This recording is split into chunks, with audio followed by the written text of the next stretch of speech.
This week, we are taking a close look at artificial intelligence. The technology is getting better and can be used in many different ways, from advances in health to art. It also comes with a dark side. It can be used to create fake nude photos. Just today, X, formerly known as Twitter, was flooded with AI-generated intimate images of Taylor Swift. One post was viewed 45 million times and had some 24,000 reports. And just last month, parents at a Winnipeg school were notified that altered, explicit photos of female students were being shared online. So how does this technology work, and what legal recourse do people have, if anything? Kristen Thomasen is an assistant professor at UBC with an expertise in AI and law, and Steve DiPaola is an artificial intelligence professor at SFU. We really appreciate you both being here. Thanks for doing this. Steve, I want to start with you. How has AI come so far in making images like this?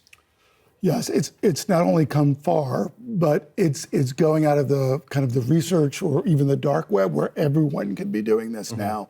But similar to ChatGPT, which people are used to, that system looked at almost all words and statistically tries to put it together. We're now on the other side, the visual side of everything. And now you can, once it knows all that, you can kind of regurgitate it back to what was stills, but now we're seeing is videos. And without trying to explain to people, we don't want to give them a how-to guide on this, it is getting easier, right? Yes, and there are now just tools that are out there.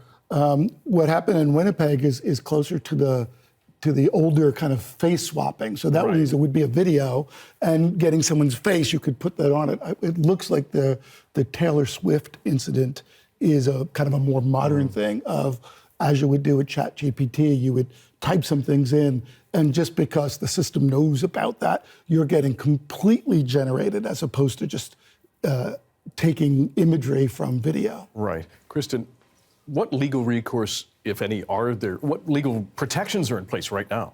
Well, we don't have a lot of laws, with one exception, notable for us in British Columbia. But we don't have a lot of laws that deal specifically with generated or artificial synthetic images. And that's largely because a lot of the privacy and criminal laws that do deal with, for example, non-consensual distribution of intimate images or invasion of privacy were created before, some of them not even that long ago, but still before deepfake technology was more widely available, and this was a real issue. BC has a new law coming into effect at the end of the month, the Intimate Images Protection Act, which does include altered photos. So that will allow for more explicit application to this kind of issue. But again, it only applies to distribution.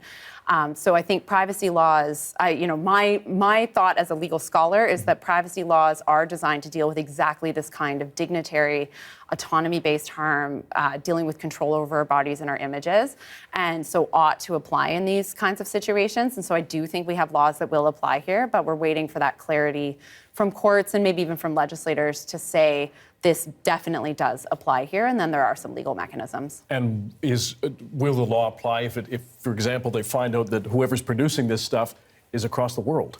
That does raise important jurisdictional issues. There's actually a range of issues here that are raised by this kind of conduct. There's the individual harm, and the fact that the image is already up on the internet makes, not only maybe a legal action to deal with that, perhaps sometimes through criminal law, but also getting compensation. I mean, it's already out there. So getting some kind of compensation for the loss that's happened. Also having the image taken down, and that's something else that the new BC legislation does offer, is a streamlined possibility for getting images removed from the internet. But then also dealing with the collective harm that each of us, and this is a gender-based harm, so each of us, especially women and young people, seeing these kinds of incidents happen, have this concern or fear that our privacy can be invaded in this way. That's a harm the law does not deal with. And then, of course, there's the international dimension, and that's where the law, I think, needs to really focus in on social media companies that make it possible to share this so easily, as well as the companies that design these tools that make it, easy to create these images. There needs to be more mechanisms for responsibility there. And on the technical front, Steve, what sort of coordination can there be between these companies, and if they are not allowing it, perhaps just benignly facilitating the creation of these images? What do they need to do? And surely they have filters already, and we're seeing it again on things like ChatGPT, where there's things you can't talk about. Officially, they have filters about nudity, and there's just so many ways around them, unfortunately. I think one of the technologies is to be able to a different AI to recognize it and take it on.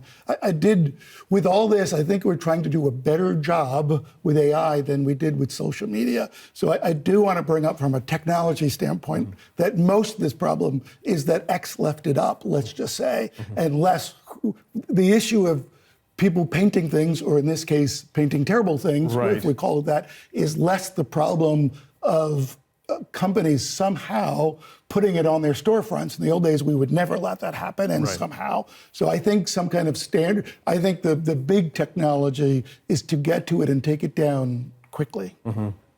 Are we moving too fast on not so much on the images themselves, and certainly these are terrible, but just certainly on this technology, on how fast it is actually developing? Kristen, I'll start with you on that one.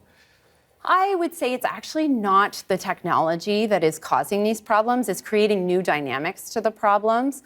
But these kinds of, gender-based privacy intrusions, especially intimate image creation and distribution, has existed for a long time. Where we're not moving fast enough is on dealing with the root problem, which is misogyny, sexism. Like, why are people creating these images in the first place? That's really where we're moving far too slowly. The technology, though, no doubt is moving quickly, and it makes for challenges for courts, for judges, for legislators, to ensure that the law can be applicable and can be easy to identify as applicable.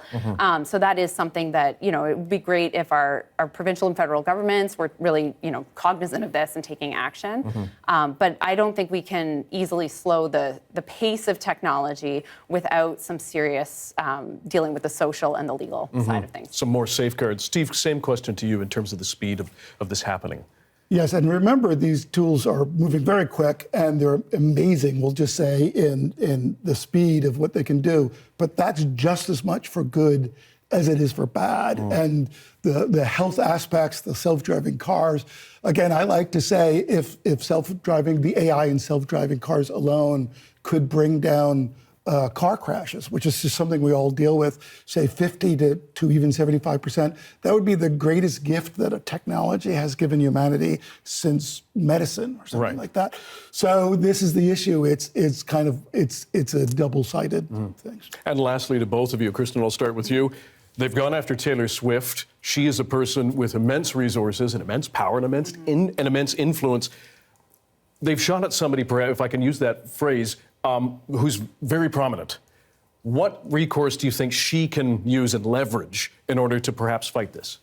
Well, I mean, having financial resources is important, but it just goes to the point that this kind of harm is, in a way, a death by a thousand cuts, if I can quote her.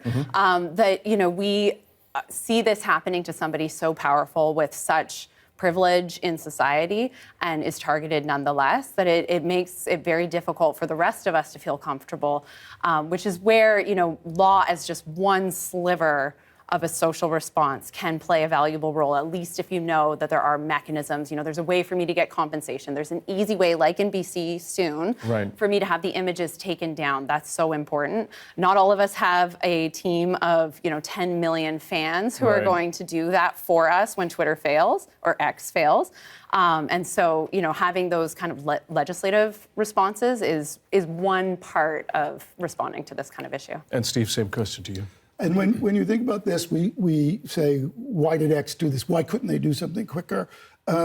Is this really, as a community of peoples, do we really want these kind of corporations making this decision? Here we are with electronics all around it, all around us, and there's a label on every piece from the standards that say you will not get electrocuted based on this. What we really have to do as a people is actually come up with the standards of what we want and what we don't. And then you could imagine different levels of that. And X or Google would say, I think we have to realize that we, the people, just take this technology and do it ourselves and not assume this is really a government and a community thing. So I think the same AI can actually be used kind of by us to regulate this better. You've given us both a lot, or all of us, a lot to think about. We really appreciate your time and expertise. Kristen Thomasen, Steve DiPaola, thanks for joining us. Thank you very much.